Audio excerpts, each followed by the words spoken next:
first thing I did was look up this Mandela quote, and I similarly could not find where it came from. I similarly found the Japanese proverb. But I don't have any problem believing that Mandela said these words, because to me, the thing that made him so unique was the fact that he did combine vision with action. And how many people can we really say this about? He really did change the world. When Obama was asked to deliver a eulogy about Mandela in 2015, he said, "Mandela demonstrated that action and ideas are not enough. No matter how right, they must be chiseled into law and institutions. He was practical, testing his beliefs against the hard surface of circumstance and history."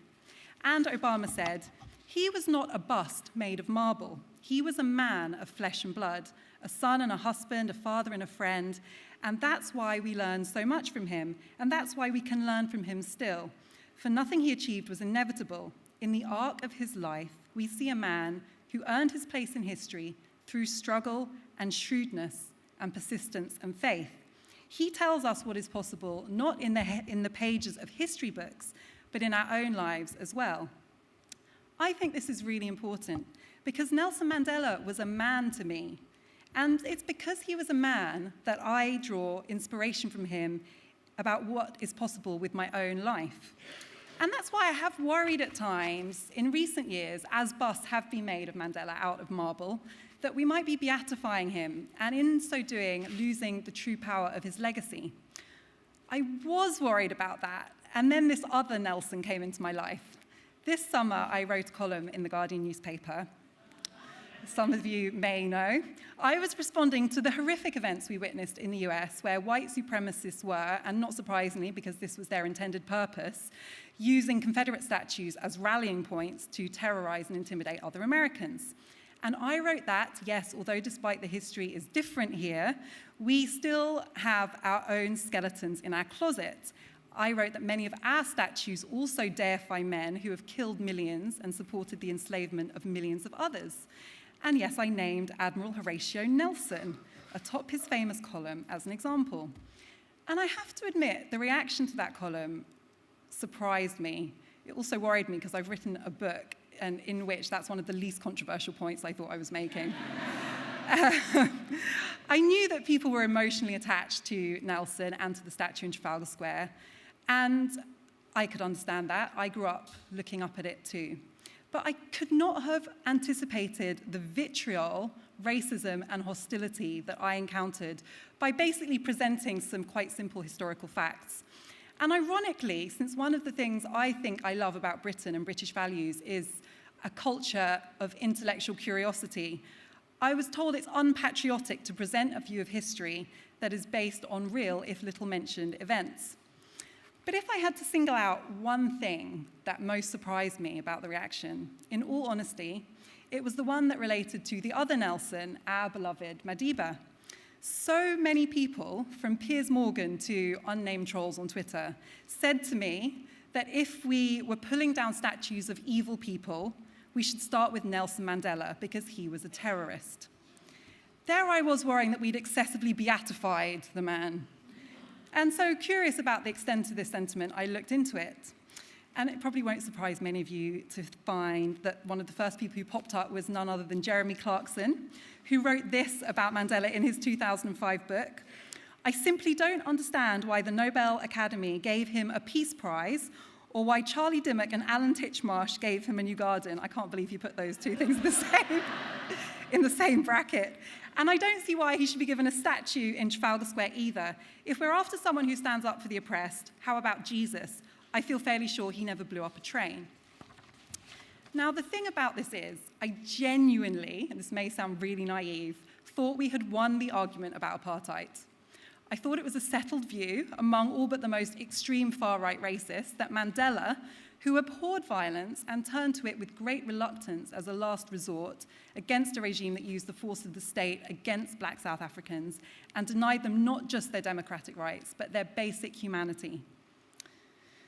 One of the things that I was often asked when I spoke about the history of Nelson's column and Admiral Horatio Nelson was who, if I was so keen to pull down the statue, which, by the way, I'm not necessarily, who I would replace him with, which is actually quite a tricky question. And I found myself turning again and again to Kwame Nkrumah, the first independence leader of my mother's country, Ghana. It was really interesting, actually, how few of the reporters and radio hosts and TV anchors that I spoke to during that period had ever heard of Kwame Nkrumah. The vast majority, I'm really not exaggerating, had not. And as someone of Ghanaian heritage, that was surprising to me. He's a huge figure, as many of you here I'm sure know, and one with, I admit, a very checkered record, because for every Ghanaian who holds up Nkrumah as a model of a solution, of someone who combined visionary politics with action, I know another Ghanaian who regards him as an example of the problem and a dictator. And it was only in adult life, really, that I began properly looking into the legacy and the writing and thought of Kwame Nkrumah myself. Like Mandela, whose vision was to achieve the seemingly impossible of transforming South Africa into a multicultural democracy, Nkrumah also combined vision with action to change the world. And he set out this vision in his 1961 book, I Speak of Freedom. He said, "Divided we are weak. United, Africa could become one of the greatest forces for good in the world.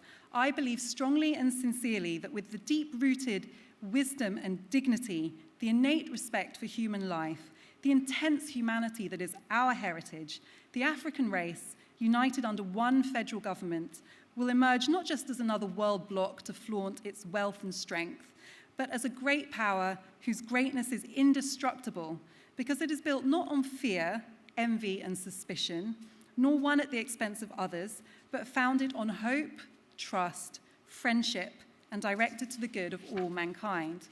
Our independence," Kwame Nkrumah said, "is meaningless unless it is linked with the total liberation of the African continent." Nkrumah never lived to see that vision become a reality, and maybe I won't either.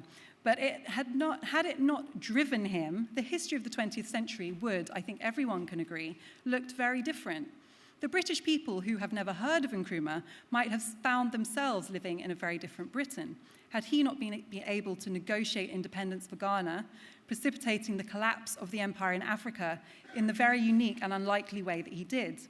How many people really realize that the disintegration of the British Empire in Africa, which has, I believe, had long-lasting and profound effects on Britishness today, was born in many ways in London as Kwame Nkrumah and George Padmore, Jomo Kenyatta, T.R. Makonnen battled as much with racist landladies as they did the future of the continent as part of the West Africa Students' Union?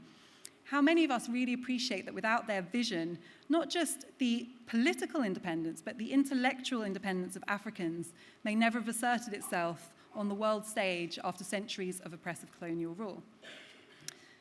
Our personal blend of vision and action is not completely the stuff of our own invention. In my case, Nkrumah's downfall was in some ways my beginning. My grandfather, who'd been a student in the UK and part of the West Africa Students' Union at the same time as Nkrumah, had returned to the Gold Coast just a few months after him. And my grandfather had been equally full of enthusiasm about the future for his people, determined to work for this new independent government with his own passionate view of how education could raise a generation of Ghanaians out of poverty and into full self-determination. The descent of Nkrumah's government into authoritarianism is what finally drove my family out of Ghana in 1961. And without that nightmare, I would never have come into existence with all of my own dreams. So it's not surprising that I have my own inheritance, my own worldview. The question of how to turn vision into action and let action be guided by vision is a constant one. Unlike Mandela, who had his Xhosa identity, or Nkrumah, who was a proud Nzima, or my grandfather, who was an Ekwapim Ghanaian, I have lived out almost all my life in the UK. And the struggle of my time has not been overthrowing a white supremacist regime or relinquishing colonial rule. It's really been carving out an identity as a person who's Black and British and female and determined to see a more just world. It's been being born into a world where I am mixed heritage, but where this society regards me as Black, but where my fellow Ghanaians have often regarded me as white, and where for a lot of my lifetime, although I do feel things are changing, to be Black and British was regarded as an oxymoron. It is changing, and I hope in some small way I'm contributing to that by writing and arguing endlessly about identity and challenging the narrative about who gets to belong here. And now there are new words to use as tools in this argument, phrases like othering, microaggressions, POCs, imposter syndrome. When I talk to young Black university students, I want to tell them that even though it depresses me so much what they're still going through, at the same time, I love that they're literate in this language. These words facilitate thoughts, and thoughts facilitate visions. And as we know, action without vision is a nightmare. Understanding identity is central to this, I think. Not because it's good enough to philosophize endlessly about one's emotional state of belonging, but because I think that this is the struggle of our generation. In this globalizing world, it's knowing who we are and what we stand for. Like the visionaries I've looked up to all my life, we too are experiencing racism and oppression. But, and like Krishna said, it's not always, it sometimes is, but not always obvious. It's often insidious, subtle, harder to name and identify. And it's hard to admit this, but as a teenager, learning about the civil rights movement and watching apartheid crumble, I remember feeling what I can only really describe as a slight sense of envy. And I say this not in any way to diminish the battles that African Americans and South Africans had to fight, the existential threats to their livelihoods and dignity, and the unknown number who were killed and traumatized. It's not to undermine that at all. It's because I knew that many of the same injustices existed around me, but where Jim Crow and apartheid were so tangible and oppressive, I found my world duplicitous. Speaking the language of fairness and tolerance, and I'll come back to that word, but manifesting the same familiar unfairness, which is based, as we all know, on class, gender, and of course, race. I think now, as a journalist and as a writer, this is a really important question. People like me spend a lot of our time scrutinizing the vision of others, analyzing their actions and finding them flawed. And sometimes I do wonder whether this is just the easy option. It is easier to criticize other people than to do something yourself. And I've watched friends enter politics with big visions, and I've admired them, and then often I've questioned whether they get any more done than I do, and then I've wondered whether their integrity has remained intact. Everyone has to find their own vision and their own way of making a difference, their own course of action. At the same time, life as a journalist is getting more complicated. We live in times, I feel, of genuine ideological warfare, where British people can be told casually that if we don't like something because of the colour of our skin, we should leave. And where it's acceptable to measure Britishness in degrees and find anyone who's not white or doesn't speak English as a first language wanting in their legitimacy. This is a sentiment I honestly feel is on the rise. And in these times, doing nothing is not a neutral act. Not telling the stories of what is going on around us is not a neutral act. Equivalence, as we saw with Trump, comparing neo-Nazis on the one hand with anti-fascists on the other, is not a neutral act. And so the job of the media has ever more dimensions. As a freelance journalist, I find myself on a battle line against a major newspaper that sometimes commissions me to write over an article that trolls a Black Cambridge student, and I know that we have one of those students in the audience, so I'm really thrilled that she's here. Hi, Rihanna. Vilifying her not for being part of a conversation that seeks to improve and decolonize the curriculum, ending years of unfair intervention in favor of white thinkers, but instead running a headline saying that this one Black woman is forcing Cambridge to drop white authors. I also find myself intransigent against a broadcaster who speaks to the poet laureate Mallory Blackman, and she says so powerfully that you need to escape into fiction to read about other people, other cultures, other lives, and other planets, and then runs the headline, "Children's books have too many white faces." The language we use is not neutral. I wonder if people realize that the vision that powered Mandela and Nkrumah was not just visual, it required words. Seek ye first the political kingdom, Ghanaians said. Amandla, said South Africans. These words resonated far beyond the borders or the generation that they were immediately speaking to. So I wonder what is the name we would give our rallying call now. I called my book Brit-ish, more as a concise form of complaint than anything I would like other people to adopt as an identity. But we do have a language problem in this country. We use language to obscure and to pacify. We've evolved this vocabulary of BAME and this and tolerance that. The next time you use the word tolerance, really think about it. You're endorsing, I would argue, a presumption that you're doing someone a favor by tolerating their existence in your environment because they're different, as if this is some huge act of magnanimity. And if you think about it, embedded in that is the suggestion that if you're in a less generous mood, their presence would be problematic. My vision is of a society where we set aside these platitudes and do the really tough work of understanding what we're really saying and where it comes from.